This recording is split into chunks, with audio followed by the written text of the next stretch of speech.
بسم الله الرحمن الرحيم.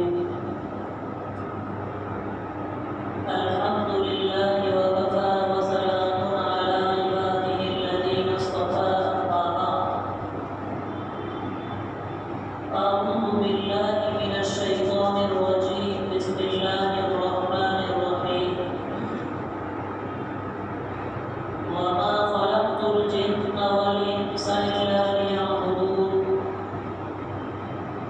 وقال أيضا: أفحسبتم أنما خلقناكم عبثا وأنكم إلينا لا ترجعون. وقال الله تبارك وتعالى في مقام آخر: لقد كان لكم في رسول الله أسوة حسنة لمن كان يرجو الله واليوم الآخر وذكر الله كثيرا. وقال النبي صلى الله عليه وسلم: لا يؤمن أحدكم حتى أكون أحب إليه من والده وولده والناس أجمعين. صدق الله وصدق رسوله النبي الكريم، ونحن على ذلك لمن الشاهدين والشاكرين، والحمد لله رب العالمين. فکر دنیا کر کے دیکھی، فکر عقبا کر کے دیکھ. فکر دنیا کر کے دیکھی، فکر عقبا کر کے دیکھ. چھوڑ ساری فکریں، اب ذکر مولا کر کے دیکھ. قوم کس کو ملا ہے، قوم کس کا بنا. قوم کس کو ملا ہے، قوم کس کا بنا. سب کو اپنا کر کے دیکھا، اب رب کو اپنا کر کے دیکھ. میرے محترم بزرگوں، میری بھائیوں، اللہ تبارک و تعالی کا بے حد احسان ہوا، کرم ہوا، فضل ہوا، احسان ہوا کہ اللہ تبارک و تعالی نے ہم سب کو جمعہ کی نسبت سے اپنے پاک گھر میں آنے کی توفیق عطا فرمائی. اس دنیا کے اندر اللہ رب العزت نے ہمیں بھیجا ہے اور بھیجنے کا ایک مقصد ہے. جب کوئی انسان کوئی حرکت کرتا ہے یا کوئی کام کرتا ہے تو اس میں کوئی نہ کوئی مقصد ہوا کرتا ہے. ہم اور آپ یہاں مسجد میں بیٹھے ہوئے ہیں تو ہمارے یہاں آنے کا بھی ایک مقصد ہے. وہ مقصد یہ ہے کہ ہم نماز پڑھنے کے لیے آئے ہیں اور ہم دین کی باتیں سننے کے لیے آئے ہیں. ایک طالب علم جب مدرسہ جاتا ہے یا اسکول جاتا ہے تو وہاں جانے کا بھی کوئی نہ کوئی مقصد ہوا کرتا ہے. تو اللہ رب العزت نے جو ہمیں زندگی عطا فرمائی ہے، اللہ تبارک و تعالی نے ہمیں اس دنیا کے اندر بھیجا ہے تو بھیجنے کا بھی ایک مقصد ہے. اللہ رب العزت نے ہمیں اس دنیا کے اندر بھیجا ہے. اللہ رب العزت نے ہمیں دنیا میں بھیجا ہے اور یہ دنیا میں بھیجا ہے تو یہ بھی ہمارا ایک سفر ہے. یہ ہمارا سفر چل رہا ہے. یہ سفر ہمارا کب پورا ہوگا؟ ایک شخص ایک مکان سے دوسری مکان کی طرف چلا جائے یا ایک جگہ سے دوسری جگہ چلا جائے یا ایک ملک سے دوسرے ملک چلا جائے، اس کو سفر مکانی کہا جاتا ہے. اور ایک سفر زمانی ہوا کرتا ہے. زمانے کے اعتبار سے سفر ہوتا ہے کہ ہم اور آپ یہاں مسجد میں بیٹھے ہیں لیکن حقیقت یہ ہے کہ ہم سفر میں ہیں اور ہمارا یہ سفر چل رہا ہے اور ہم موت کے قریب ہوتے جا رہے ہیں. اللہ رب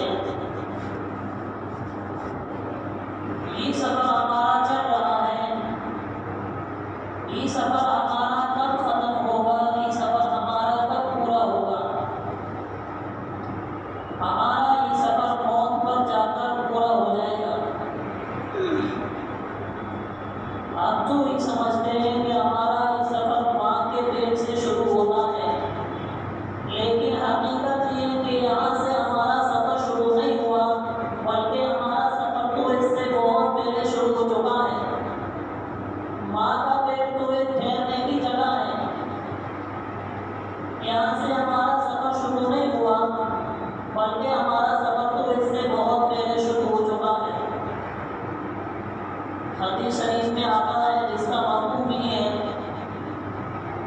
کہ اللہ رب العزت نے جب حضرت آدم علیہ السلام کو پیدا فرمایا تو آدم علیہ السلام کی پشت پر ایک ہاتھ پھیرا، ایک ہاتھ مارا اور اس سے تمام روحیں نکل آئی ذروں کی شکل میں، اور وہ ساری کی ساری روحیں جنتی تھی، وہ ساری کی ساری روحیں مؤمنین کی تھی۔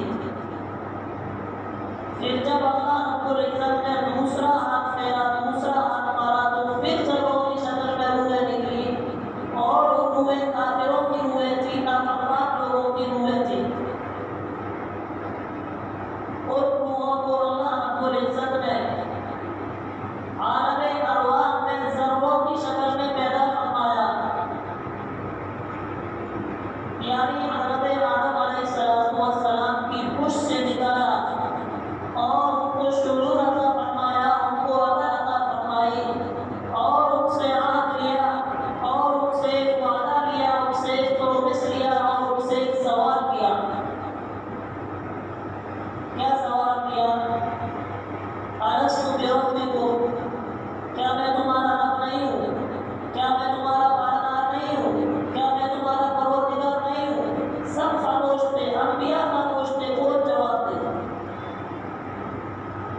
سب سے پہلے سرور کائنات صلی اللہ علیہ وسلم نے جواب ارشاد فرمایا،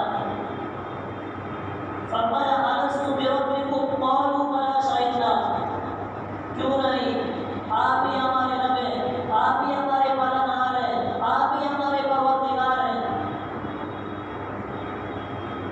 پھر تمام انبیاء علیہ السلام نے جواب دیا، اس کے بعد تمام روحوں نے جواب دیا کہ قالوا بلی، کیوں نہیں، آپ ہی ہمارے رب ہیں، آپ ہی ہمارے پالنہار ہیں، آپ ہی ہمارے پروردگار ہیں۔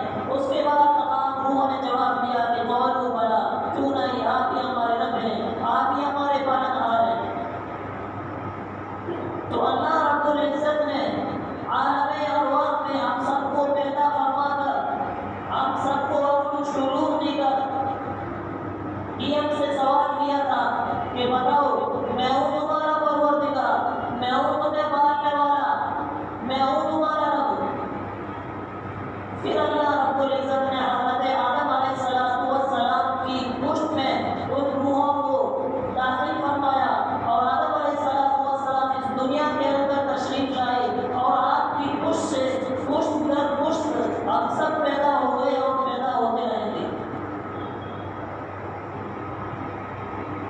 پھر اللہ رب العزت نے بتا دیا کہ دنیا میں جا کر یہ بھول مت جانا، الست بربکم قالوا بلی شہدنا ان تقولوا یوم القیامۃ انا کنا عن هذا غافلین،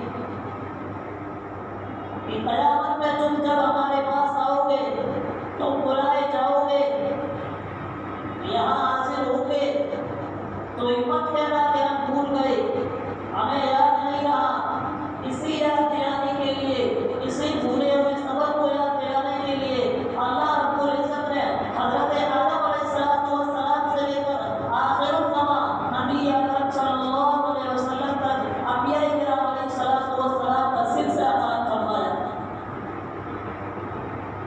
کہ یہ پیغمبر آتے رہے، یہ انبیاء آتے رہے، اور تمہیں بتاتے رہے کہ تمہارا معبود ایک ہے، تمہارا پالنہار ایک ہے، تمہیں پالنے والی جو ذات ہے وہ اکیلی ذات ہے۔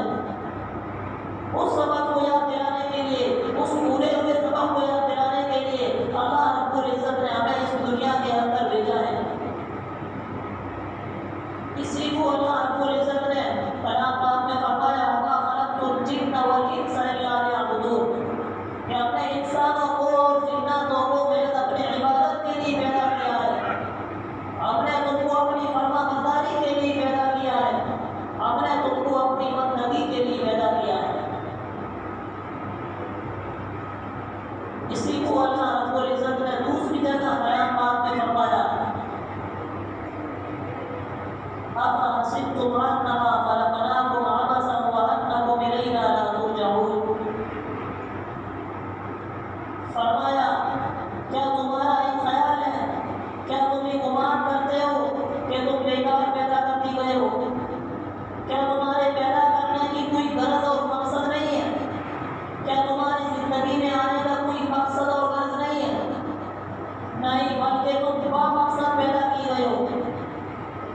تمہاری زندگی کا ایک مقصد ہے اور تم ہماری طرف لوٹائے جاؤ گے، تم یہاں حاضر ہو گے، یہ مت کہنا کہ ہم بھول گئے، ہمیں یاد نہیں رہا، اور تم بیکار کی پیدا نہیں کی گئے ہو، تم بامقصد پیدا کی گئے ہو اور تم ہماری طرف لوٹائے جاؤ گے۔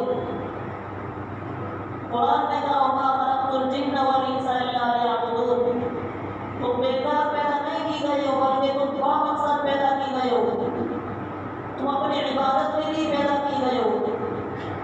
اللہ تبارک و تعالیٰ نے ہمیں کلام پاک میں یہاں فرمایا وما خلقت الجن والانس الا ليعبدون، تم انسانوں کو اللہ تبارک و تعالیٰ نے فرمایا کہ میں نے انسانوں کو اور جنوں کو میں نے اپنی عبادت کے لیے پیدا کیا گیا ہے، یہ ہماری زندگی کا مقصد ہے۔ فرمایا اگر تم ہماری عبادت کرو گے، اگر تم ہماری بندگی کرو گے، اگر تم ہماری فرما برداری کرو گے تو اللہ تبارک و تعالیٰ یہاں بھی کامیاب کریں گے اور آخرت کی جو محدود زندگی ہے اس میں بھی کامیاب کریں گے۔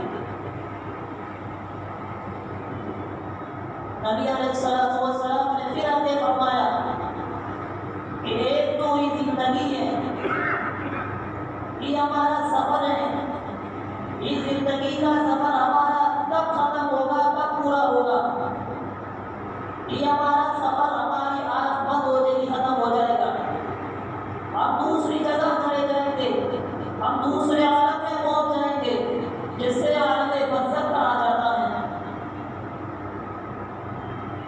اب جیسے تمہارے اعمال ہوں گے اسی حساب سے تم سے سوال کیا جائے گا، جیسے ہمارے اعمال ہوں گے اسی حساب سے ہم سے پوچھا جائے گا، اگر اچھے اعمال ہوں گے تو اچھا برتاؤ کیا جائے گا اور اگر برا اعمال ہوں گے تو برا برتاؤ کیا جائے گا۔ تو یہاں سے ہمارا دوسرا سفر شروع ہوتا ہے۔ دوسرے سفر میں جو سب سے پہلی منزل ہے، جو سب سے پہلا ہمارا مقام ہے وہ قبر ہے۔ نبی علیہ الصلوۃ والسلام نے فرمایا القبر حفرۃ من حفر النار اور روضۃ من ریاض الجنہ، کہ تم یہ مت سمجھنا کہ قبر ایک گڑھا ہے بس، نہیں، قبر جنت کے باغوں میں سے ایک باغ ہے یا جہنم کے گڑھوں میں سے ایک گڑھا ہے۔ تو اگر ہمیں جنت کا باغ بنانا ہے تو ہمیں اللہ رب العزت کی عبادت کرنی ہوگی، اگر ہمیں جنت کا باغ بنانا ہے تو اللہ رب العزت کی فرما برداری کرنی ہوگی، اگر ہمیں جنت کا باغ بنانا ہے تو ہمیں اللہ رب العزت کی عبادت کرنی ہوگی۔ ہم اپنی زندگی کا مقصد سمجھیں کہ تب ہم وہاں کامیاب ہوں گے۔ تو فرمایا اگر ہمیں جنت کا باغ بنانا ہے تو اللہ رب العزت کے حکموں پر چلنا پڑے گا، نبی علیہ الصلوۃ والسلام کے طریقوں پر چلنا پڑے گا، نبی علیہ الصلوۃ والسلام کی اطاعت کرنی پڑے گی۔ پھر آگے نبی علیہ الصلوۃ والسلام نے حدیث میں بیان فرمایا لا یؤمن احدکم حتی اکون احب الیہ من والدہ وولدہ والناس اجمعین، فرمایا تم میں سے کوئی شخص اس وقت تک مسلمان نہیں ہو سکتا جب تک کہ اسے رسول اللہ صلی اللہ علیہ وسلم سے محبت، اپنے والدین سے زیادہ، اپنی اولاد سے زیادہ اور تمام انسانوں سے زیادہ حضور سے محبت نہ ہو۔ حضور سے محبت بھی ضروری ہے اور آپ کی اتباع بھی ضروری ہے اور آپ کی اطاعت بھی ضروری ہے۔ اتباع اور اطاعت کا مطلب یہ ہے کہ حضور جو شریعت لے کر آئے اس پر ہمیں چلنا ہے، اوروں کو بھی اس کی دعوت دینی ہے اور آپ کے اسوہ حسنہ کو عام کرنا ہے۔ پھر اللہ رب العزت نے آگے کلام پاک میں فرمایا قل ان کنتم تحبون اللہ فاتبعونی یحببکم اللہ ویغفر لکم ذنوبکم، اگر تم یہ چاہو کہ اللہ تم سے محبت کرے تو تم میری اتباع کرو، اللہ تمہارے گناہوں کو بھی معاف کریں گے، واللہ غفور رحیم، اللہ بخشنے والا ہے، اللہ رحم کرنے والا ہے۔ تو گویا اللہ تبارک و تعالیٰ نے اپنی محبت کو اور گناہوں کی بخشش کو جو جوڑا ہے وہ نبی علیہ الصلوۃ والسلام کی اتباع پر جوڑا ہے۔ پھر آگے اللہ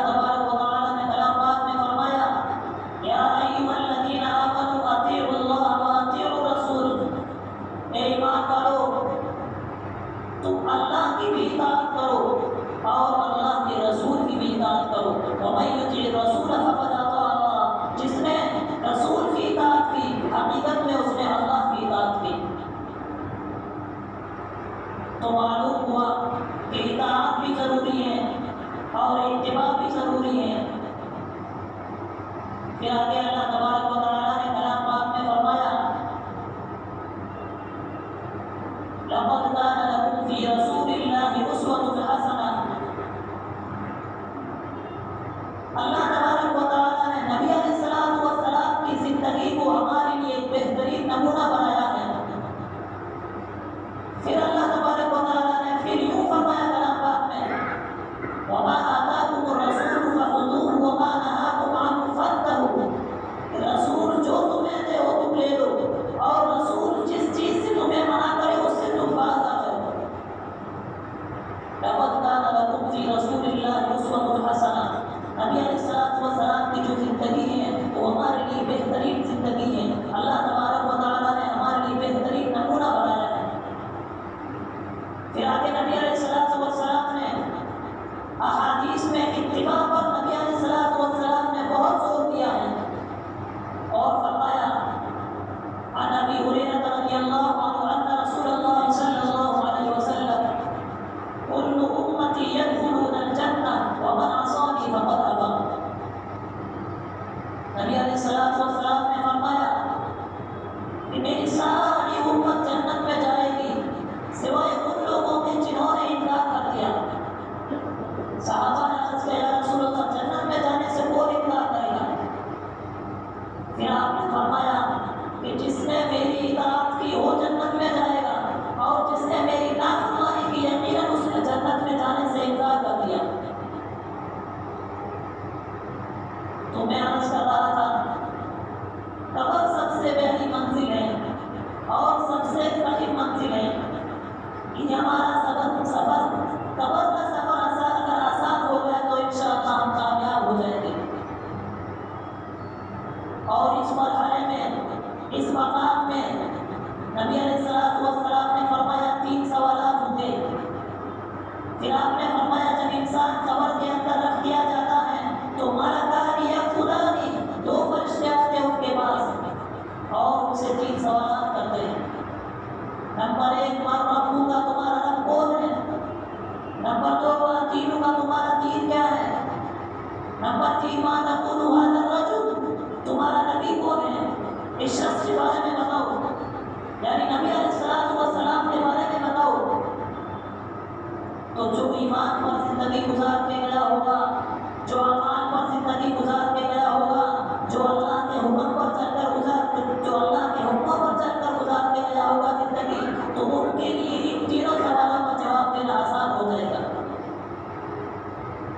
اور جس نے اللہ کے حکموں کو نہیں مانا، نبی علیہ السلام کے طریقے پر عمل نہیں کیا، تو ان کے لیے ان تینوں سوالوں کا جواب دینا مشکل ہو جائے گا۔ اور جس نے ایمان پر زندگی گزاری ہوگی، اللہ کے حکم پر چل کر زندگی گزار کے گیا ہوگا، تو فرشتہ اس سے کہے گا من ربک کا تمہارا رب کون ہے؟ تو وہ کہے گا کہ ربی اللہ، میرا رب اللہ ہے۔ جب اس سے دوسرا سوال کریں گے ماں دینک کا تمہارا دین کون ہے؟ تو وہ کہے گا کہ دین یا اسلام، میرا دین اسلام ہے۔ جب اس سے تیسرا سوال کریں گے ماں هذا الرجل، یہ کون شخص ہے، اس کے بارے میں بتاؤ، یعنی نبی علیہ السلام کے بارے میں بتاؤ۔ پھر آگے نبی علیہ السلام نے فرمایا کہ جو بندہ ایمان پر زندگی گزار کے گیا ہوگا، اللہ کے حکم پر چل کر گزار کے گیا ہوگا، تو اس کے لیے تو سوالوں کا جواب دینا آسان ہو جائے گا۔ اور اگر جس نے ایمان پر زندگی نہیں گزاری ہوگی، جو کافر ہوگا، نبی علیہ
پھر اللہ رب العزت کی طرف سے حکم ہوگا، فرشتے کہیں گے لن تنومت العروس، کہ تم سو جاؤ جیسے کہ نئی نوی دلہن سوتی ہے، اب قیامت کے دن تم کو تمہارا پروردگار ہی اٹھائے گا۔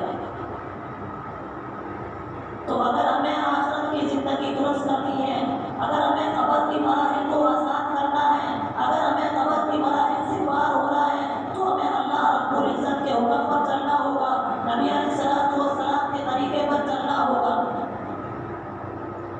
اسی لیے اللہ تبارک و تعالیٰ نے کلام پاک میں فرمایا وما خلقت الجن والانس الا ليعبدون، کہ ہم نے انسانوں کو اور جنات کو محض اور محض اپنے عبادت کے لیے پیدا کیا۔